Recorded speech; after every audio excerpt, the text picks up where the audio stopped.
Welcome to civil services study. Welcome back. Test number 326 लगाते हैं UPSC civil services prelims के लिए। चलिए स्टार्ट करते हैं। फोकस करेंगे समसामयिकी के प्रश्नों पर। ये कुछ इंपॉर्टेंट टॉपिक जो न्यूज़ में थे और न्यूज़ में हैं कुछ दिनों से।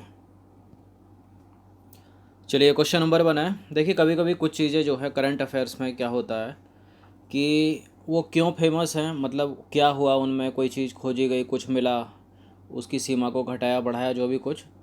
तो कभी कभी उससे प्रश्न ना बनकर जो उसका जो वर्तमान अवस्थिति है या जो पहले से उसके बारे में जो चर्चा है उस पर प्रश्न बना लेता है। तो चलिए स्टार्ट करते हैं। क्वेश्चन नंबर 1 क्या है? इनमें से कौन से वन्यजीव अभयारण्य गोवा में स्थित हैं? कौन से वन्यजीव अभयारण्य हैं जो गोवा में स्थित हैं? भगवान महावीर वन्यजीव अभयारण्य, कोटिगांव वन्यजीव अभयारण्य या नेत्रावली वन्यजीव अभयारण्य? हम नेत्रावली पर पहले भी चर्चा कर चुके हैं। कहाँ पर है नेत्रावली वन्यजीव अभयारण्य? गोवा में है। कोटिगांव वन्यजीव अभयारण्य कहाँ पर है? ये भी गोवा में है। भगवान महावीर वन्यजीव अभयारण्य भी गोवा में है। तो सारे के सारे गोवा में। इसका आंसर हो जाएगा उपरोक्त सभी। तो देखिए नेत्रावली वन्यजीव अभयारण्य पूर्वी गोवा के सुंगुम तालुका में काली नदी के बेसिन में स्थित है। इस अभयारण्य के उत्तर में भगवान महावीर वन्यजीव अभयारण्य और दक्षिण में कोटिगांव वन्यजीव अभयारण्य स्थित है। तो तीनों के तीनों गोवा में हो गए। नेत्रावली या नेतुरली जुआरी नदी की एक महत्वपूर्ण सहायक नदी है जिसका उद्गम इस अभयारण्य से होता है। किस अभयारण्य से? नेत्रावली वन्यजीव अभयारण्य से। कोटिगांव वन्यजीव अभयारण्य दक्षिणी गोवा के कैनकोना तालुका में स्थित है और इसकी स्थापना हुई थी 1968 में। क्वेश्चन नंबर 2 है दमला वन्यजीव अभयारण्य के संदर्भ में विचार करना है। देखिए दमला वन्यजीव अभयारण्य झारखंड राज्य में दमला पहाड़ियों की श्रृंखला पर स्थित है और झारखंड में इसका विस्तार लगभग 195 वर्ग किलोमीटर क्षेत्र तक है। तो दमला वन्यजीव अभयारण्य झारखंड में या फिर छत्तीसगढ़ में? देखिए झारखंड में ही है। दमला पहाड़ियों की श्रृंखलाओं पर स्थित है और लगभग 195 वर्ग किलोमीटर में इसका एरिया है। दोनों के दोनों करेक्ट है। इसका आंसर हो जाएगा ऑप्शन नंबर सी। तो देखिए दमला वन्यजीव अभयारण्य झारखंड राज्य में दमला पहाड़ियों की श्रृंखला पर स्थित है। यह झारखंड राज्य के पूर्वी सिंहभूमि एवं सरायकेला खरसावा जिले में लगभग 195 वर्ग किलोमीटर के क्षेत्र में फैला हुआ है। क्वेश्चन नंबर 3 है निम्नलिखित कथनों पर विचार करें। दो स्टेटमेंट है यहाँ पर, बताना है कि इनमें से कौन सा करेक्ट है। राजकोषीय उत्तरदायित्व और बजट प्रबंधन FRVM अधिनियम में राजकोषीय घाटा तथा राजस्व घाटा दोनों को शून्य स्तर तक लाने संबंधी प्रावधान किया गया। शून्य स्तर तक लाने संबंधी। एस्केप क्लॉज का प्रावधान सरकार को कुछ आधारों का हवाला देते हुए वार्षिक राजकोषीय घाटे के लक्ष्य को पार करने की अनुमति दे सकता है।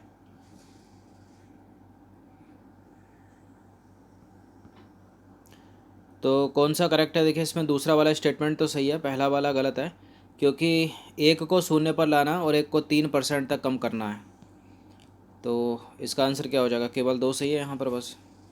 तो देखिए राजकोषीय उत्तरदायित्व और बजट प्रबंधन में राजकोषीय घाटे को GDP के 3% तक सीमित रखना है तथा राजस्व घाटे को शून्य स्तर पर लाने का प्रावधान इसमें किया गया। इसमें गलत है पहला वाला स्टेटमेंट। दोनों शून्य पर नहीं, राजकोषीय घाटे को 3% पे और जो राजस्व घाटा है उसको लाना है शून्य पर। राजकोषीय उत्तरदायित्व और बजट प्रबंधन अधिनियम की धारा 4 का क्लॉज 2 जिसके तहत एस्केप क्लाउज का प्रावधान किया गया है, केंद्र सरकार कुछ आधारों का हवाला देते हुए वार्षिक राजकोषीय घाटे के लक्ष्य को क्रॉस कर सकता है। नंबर 4 है वज्रयान के संबंध में निम्नलिखित में से किससे है? वज्रयान का संबंध निम्नलिखित में से किससे है? जैन धर्म से, वैष्णव धर्म से, शैव संप्रदाय से या बौद्ध धर्म से? किससे है वज्रयान का संबंध? तो वैष्णव धर्म से नहीं है, जैन धर्म से भी नहीं है, शैव से भी नहीं है। तो किससे संबंध है इसका? बौद्ध धर्म से। Option number B. तो देखिए वज्रयान बौद्ध धर्म का ही एक रूप है। भारत में 6ठी 7वीं शताब्दी के आसपास बौद्ध धर्म के वज्रयान पंथ का विकास हुआ।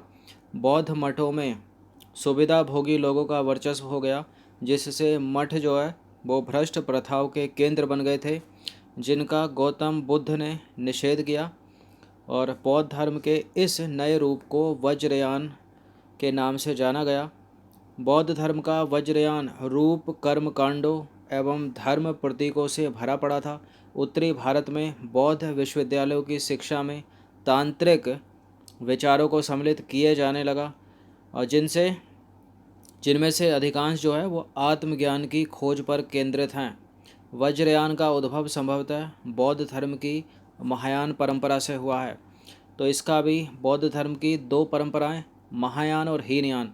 अगर थोड़ा डीप जाएगा, वैसे तो बौद्ध धर्म याद रखिए, और बौद्ध धर्म में भी कौन सी परंपरा से, महायान या हीनयान, तो महायान से।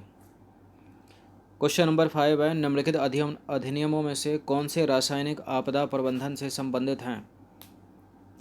रासायनिक आपदा प्रबंधन से संबंधित है। देखिए, हाल ही में स्टायरिन गैस लीक हो गई है, और उससे संबंधित जो भी प्रश्न हैं या उससे संबंधित, जैसे भोपाल गैस त्रासदी थी, इन दोनों से संबंधित या ऐसी चीज़ों से संबंधित, रासायनिक चीज़ों से, केमिकल रिसाव से संबंधित जो भी अधिनियम बनाए गए, उनसे सवाल रिलेट करके पूछे जा सकते हैं। तो पर्यावरण संरक्षण अधिनियम 1986, राष्ट्रीय पर्यावरण अपीलीय प्राधिकरण अधिनियम 1997, सार्वजनिक दायित्व बीमा अधिनियम 1991, राष्ट्रीय हित अधिकरण अधिनियम 2010, राष्ट्रीय हरित अधिकरण अधिनियम 2010, सॉरी। तो देखिए, रासायनिक आपदा प्रबंधन से संबंधित बिल्कुल पर्यावरण संरक्षण अधिनियम 1986 भी है। राष्ट्रीय हरित अधिकरण, इसको नेशनल ग्रीन ट्रिब्यूनल बोलते हैं, जिसका मुख्यालय नई दिल्ली में है, 2010 ये भी है। सार्वजनिक दायित्व बीमा अधिनियम 1991 भी है, और राष्ट्रीय पर्यावरण अपीलीय प्राधिकरण अधिनियम 1997 भी है। सारे के सारे इसका आंसर हो जाएगा ऑप्शन नंबर डी, 1 2 3 4। तो देखिए, भोपाल गैस त्रासदी हुई थी, उसके तुरंत बाद सरकार ने पर्यावरण को विनियमित करने तथा सुरक्षा उपायों एवं दंडों को निर्दिष्ट करने संबंधी कई कानूनों को पारित किया है। इनमें से कुछ निम्नलिखित हैं, जैसे भोपाल गैस रिसाव दावों का निपटान अधिनियम, पर्यावरण संरक्षण अधिनियम 1986, सार्वजनिक दायित्व बीमा अधिनियम 1991, और राष्ट्रीय हरित अधिकरण अधिनियम 2010, और राष्ट्रीय पर्यावरण अपीलीय प्राधिकरण अधिनियम 1997। क्वेश्चन नंबर 6 है, प्रदर्शन उपलब्धि और व्यापार योजना के संदर्भ में कुछ स्टेटमेंट है यहाँ पर। प्रदर्शन उपलब्धि और व्यापार योजना, देखिए, इसका उपयोग ऊर्जा के सदुपयोग को बढ़ावा देना है। इसकी शुरुआत हुई थी 2008 में। 8 में हुई है या अभी 2019 में हुई है? देखिए, बिल्कुल प्रदर्शन उपलब्धि और व्यापार योजना का जो उपयोग है वो ऊर्जा के सदुपयोग को बढ़ावा देना है। इसकी शुरुआत बिल्कुल 2008 में ही हो गई थी। तो दोनों के दोनों करेक्ट हैं, सी हो जाएगा इसका उत्तर। तो प्रदर्शन उपलब्धि और व्यापार योजना, perform achieve and trade PAT PAT scheme जो है ऊर्जा दक्षता ब्यूरो द्वारा संवर्धित ऊर्जा दक्षता पर राष्ट्रीय मिशन के तहत ऊर्जा के सदुपयोग को बढ़ावा देने के लिए चलाई गई एक प्रमुख योजना है। इसकी शुरुआत कब हो गई थी? 2008 में। क्वेश्चन नंबर 7 है, गिलगित बाल्टिस्तान जो कुछ समय से चर्चा का विषय बना हुआ है, के संदर्भ में कौन सा सही है? देखिए, गिलगित बाल्टिस्तान एक स्वायत्त क्षेत्र है जिसका कुल क्षेत्रफल 72,971 वर्ग किलोमीटर है। गिलगित बाल्टिस्तान में कुल 7 ज़िले हैं, और हाल ही में भारतीय मौसम विभाग के प्रादेशिक मौसम विज्ञान केंद्र ने पाकिस्तान के कब्जे वाले गिलगित बाल्टिस्तान को भी अपनी मौसम पूर्वानुमान सूची में शामिल कर लिया है। बिल्कुल, ये वाला तो करेक्ट है, तीसरा वाला, इसलिए पूछा गया प्रश्न क्योंकि न्यूज़ में है गिलगित बाल्टिस्तान। अब इसको लेकर पाकिस्तान सुप्रीम कोर्ट ने कुछ वर्डिक्ट दिया था, उसका विरोध किया गया भारत के द्वारा और वहाँ के लोगों के द्वारा, स्थानीय लोगों के द्वारा। गिलगित बाल्टिस्तान में कुल 7 डिस्ट्रिक्ट हैं, ये भी करेक्ट है। इसका कुल क्षेत्रफल 72,971 वर्ग किलोमीटर है, और ये एक स्वायत्त क्षेत्र है। बिल्कुल, तीनों के तीनों करेक्ट हैं। इसका आंसर हो जाएगा ऑप्शन नंबर डी, उपरोक्त सभी। तो देखिए, भारतीय मौसम विभाग, इंडियन मेट्रोलॉजिकल डिपार्टमेंट IMD के प्रादेशिक मौसम विज्ञान केंद्र ने पाकिस्तान के कब्जे वाले क्षेत्रों को भी अपनी मौसम पूर्वानुमान सूची में शामिल कर लिया है। भारतीय मौसम विभाग के अनुसार अब विभाग ने गिलगित बाल्टिस्तान और मुजफ्फराबाद के लिए भी पूर्वानुमान जारी करना प्रारंभ कर दिया है, जो अभी पाकिस्तान के कब्जे वाले क्षेत्रों में आते थे। IMD के अनुसार POK के ये शहर IMD की उत्तर पश्चिम डिवीज़न के तहत आते हैं। देखिए अभी तक गिलगित बाल्टिस्तान एक स्वायत्त क्षेत्र है जहां प्रादेशिक असेंबली के अतिरिक्त एक चुना हुआ मुख्यमंत्री भी है। इसका कुल क्षेत्रफल है 72,971 वर्ग किलोमीटर और प्रशासनिक केंद्र गिलगित शहर है इसका। इसकी जनसंख्या कितनी है? लगभग 2.5 लाख है। 2.5 लाख लोग इसमें रहते हैं। गिलगित बाल्टिस्तान में कुल 7 ज़िले हैं, 7 डिस्ट्रिक्ट हैं, जिनमें से 5 गिलगित में और 2 बाल्टिस्तान में हैं। टोटल हो गए 7। तथा गिलगित और स्कुर्दू से इनका प्रशासन चलाया जाता है। स्कर्दू तो न्यूज़ में है, ये याद रखिए इसके बारे में। क्वेश्चन नंबर 8 है, थैलेसीमिया के संदर्भ में कौन सा सही है? 3 स्टेटमेंट है यहाँ पर। क्या थैलेसीमिया एक स्थायी रक्त विकार है, मतलब क्रोनिक ब्लड डिसऑर्डर है? इसके कारण रोगी के लाल रक्त कणिकाओं में, मतलब आरबीसी में पर्याप्त हीमोग्लोबिन नहीं बन पाता, जिससे एनीमिया हो जाता है। थैलेसीमिया माता पिता के जीन से बच्चों में हो सकता है क्या प्रसारित? तो पहली बात तो ये क्रोनिक ब्लड डिसऑर्डर ही है, करेक्ट है ये वाला स्टेटमेंट। और इस रोग के कारण जो आरबीसी में है पर्याप्त हीमोग्लोबिन जो है वो नहीं बन पाता, जिसके कारण एनीमिया हो जाता है, आयरन की कमी हो जाती है, एनीमिया हो गया। थैलेसीमिया बिल्कुल माता पिता के जीन से बच्चों में प्रसारित हो सकता है। सारे के सारे करेक्ट हैं, डी है इसका आंसर। क्यों पूछा गया है प्रश्न? हाल ही में थैलेसीमिया दिवस मनाया गया है, विश्व थैलेसीमिया दिवस। तो देखिए हाल ही में दुनिया भर में 8 मई को यानी कल विश्व थैलेसीमिया वर्ल्ड थैलेसीमिया डे के रूप में मनाया गया। यह प्रतिवर्ष 8 मई को ही मनाया जाता है। इस दिवस के आयोजन का प्रमुख उद्देश्य थैलेसीमिया, जो कि एक जेनेटिक डिसऑर्डर है, ब्लड से संबंधित, के संदर्भ में जागरूकता फैलाना और इसकी रोकथाम के लिए आवश्यक कदम उठाना है। अब देखिए इस दिवस की शुरुआत कब से हुई थी? 1994 से पहली बार हुई थी 8 मई को। तब से थैलेसीमिया इंटरनेशनल फेडरेशन इस दिवस पर कई गतिविधियों का आयोजन करता है, जिनका उद्देश्य आम जनता, रोगियों, सार्वजनिक प्राधिकरणों, स्वास्थ्य पेशेवरों और उद्योग के प्रतिनिधियों को इस आनुवंशिक विकार के प्रति जागरूक करना है। थैलेसीमिया एक स्थायी रक्त विकार है, क्रोनिक ब्लड डिसऑर्डर है, जिसके कारण एक रोगी के लाल रक्त कोशिकाओं, मतलब रेड ब्लड सेल्स आरबीसी में पर्याप्त हीमोग्लोबिन नहीं बन पाता। इसके कारण एनीमिया हो जाता है, एनीमिया।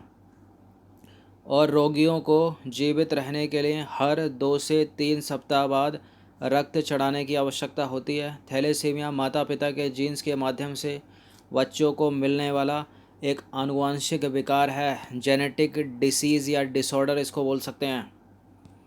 क्वेश्चन नंबर 9 है, आयुष कवच एप्लीकेशन है, इसके संदर्भ में विचार करिए। तो कुछ स्टेटमेंट है यहाँ पर, बताइए कि इनमें से कौन सा सही होगा।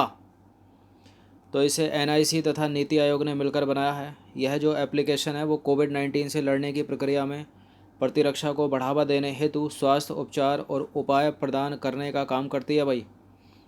यह एप्लीकेशन उपयोगकर्ताओं को विशेषज्ञों से औषधियों से संबंधित सलाह लेने में भी सक्षम बनाती है। बिल्कुल करेक्ट है तीसरा वाला, बिल्कुल करेक्ट है दूसरा वाला, लेकिन इनकरेक्ट है पहला।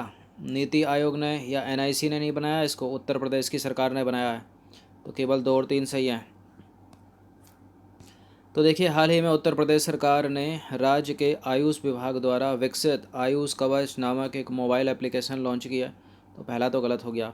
यह जो मोबाइल एप्लीकेशन है वो कोविड-19 से लड़ने की प्रक्रिया में प्रतिरक्षा को बढ़ावा देने हेतु स्वास्थ्य उपचार और उपाय प्रदान करने के उद्देश्य से शुरू की गई है। यह एप्लीकेशन कुछ अवयवों के औषधीय गुणों के बारे में जानकारी प्रदान करती है। अवयव मतलब इंग्रेडिएंट्स के बारे में जानकारी प्रदान करती है।